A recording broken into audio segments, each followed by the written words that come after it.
So here we are with the life aspect, first episode.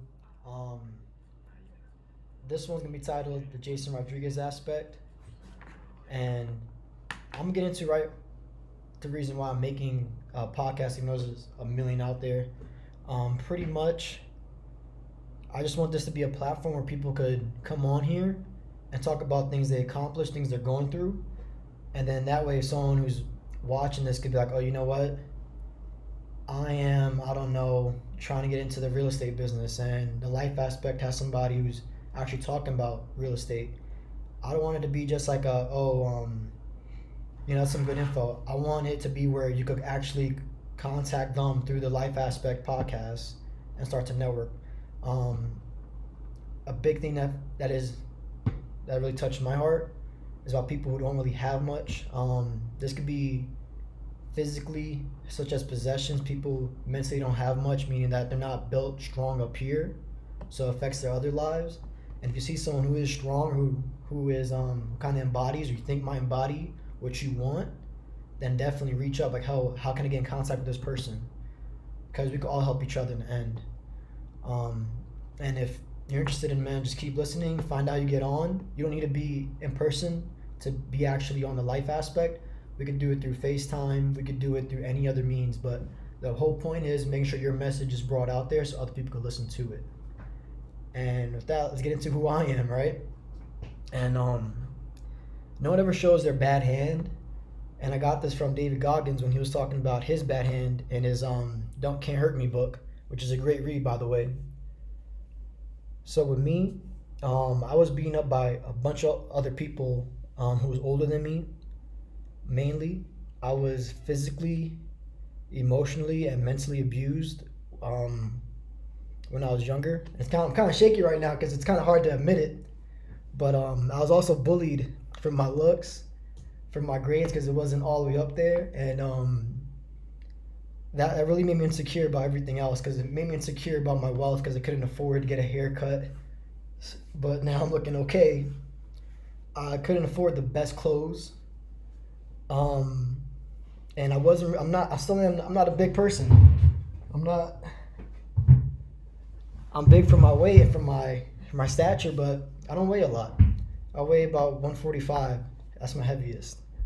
But in high school, I weighed 100 pounds until I think sophomore year. Then I went to 120. Big whoop. Then when I had a job, I gained an extra 10 pounds, and I was 130 when I graduated. Hooray, right? But I was also homeless twice. Once when I was with my mother, she was more homeless than me because I had somebody in the family who could actually watch me because I was young. And the second time was when I was 17, when I didn't really have a place to go because I had to leave my home. And that would probably get brought up later on. And like during those times, like I went hungry more than once. Like being hungry, it's not all about physically being hungry, it's mentally being hungry too. Like I was mentally hungry for shit that I didn't have. And I had to find a way. I didn't have the money to get it, but I had to find a way. I'm not perfect. I'm definitely not perfect. Um, I sin more than I give. I'll say that in my head. I struggle myself every day. Um, and it's really tough because like I'm my hardest critic. I'm a hard person in general, but I am my hardest critic. I'm always saying, how can I do that better? Oh, I did this, but next time should I do this? Oh, what would happen? I'm playing a chess game inside my head, which it damages me mentally. But then when I actually get time to apply it, usually I'm on point. And if I'm not on point, I'll learn from it. I take everything as a learning, as a stepping stone to learn. Um, and I'll say the toughest thing for me was that no one believed in me, whether it came to sports or it came to reading, and like actually learning stuff, or just money. No one ever believed in me, but it taught me to believe in myself more than anything, because life isn't about people fucking giving you handouts. It isn't about people saying, you know what, I think you could do it because you are you. No, motherfucker. Life is about, you know what, no one's gonna believe you until you actually do it, and that's the sad truth. That's the sad truth. It kind of looks like I have half my fucking teeth missing. I got small teeth on this side. But yeah, I couldn't afford braces. And I was on a podcast too where it talked about people who are malnourished have bad teeth. And I'm like, oh, okay, kind of makes sense. Also, I had bad hygiene when I was younger, so yeah. But I'll say that was the hardest thing. No one believed in me, and no one's gonna believe you until you actually do it. And that's the sad part. And it gives you something to work for, because then it gets you hungry, it gets you mentally hungry. Where you know what? Oh man, I gotta prove it to this person. You gotta prove it to this person. That's when you're young. When you're young, that's how you think. I have to prove it to all these other people. Now when you start maturing, you're realizing, oh, you know what? I don't have to prove it to this person.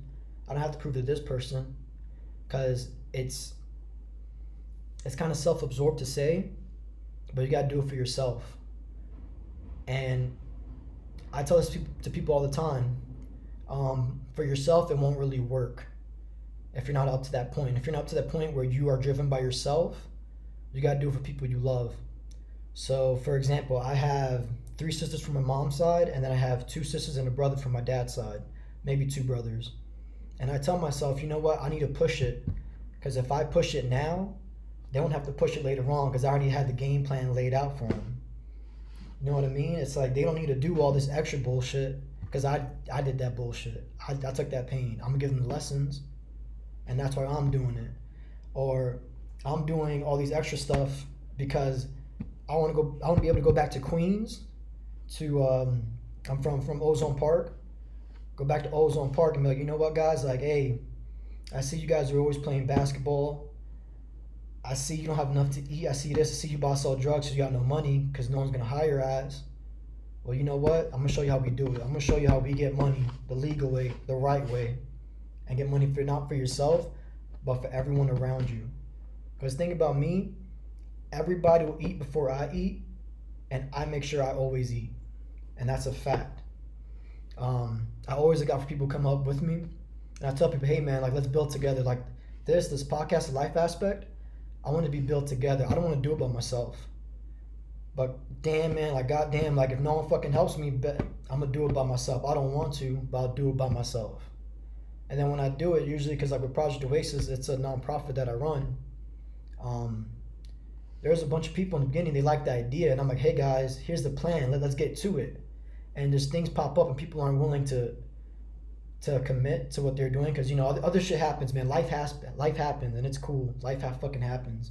But then after I do it, then other people, oh man, now I want to help out. Instead of being a petty bitch and being like, you know what, fuck you because you weren't there for me in the beginning, I'm like, cool, let's start building, man. Let's start doing what we do. So you should listen to this podcast if one, you're interested in seeing my perspective on things and seeing the people we get on here. We get a whole type of different people. If you know me, if you see me, I'm not just Jason Rodriguez. Here's a template of who he is. No, it's not. He's like, oh, he's a boxer. He's an active duty member. He's a Latino from Queens or whatever. He's a New York kid. I'm not just that. Now I'm not saying I'm a jack of all trades, but I damn well could adapt, and I think that's the best thing about me, where I could really adapt. And when these people come on, you see, like sometimes we share the same interests, sometimes we don't. But I'm able to see how they're thinking, and if you're interested in seeing that, just tune in. And that's what you should expect.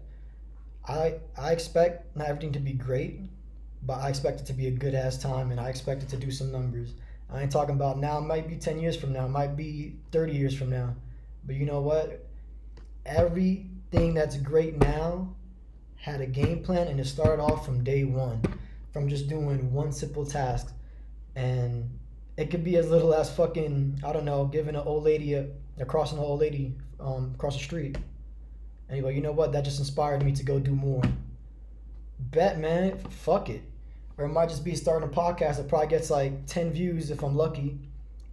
But who cares? Because at the end of the day, as long as you do it for you, come on, man. Because you're going to learn the lesson. At the end of the day, the people you actually talk to, people you interact with, it'll rub off on them. And you'll start to see that. So tune in the life aspect, man. Deuces.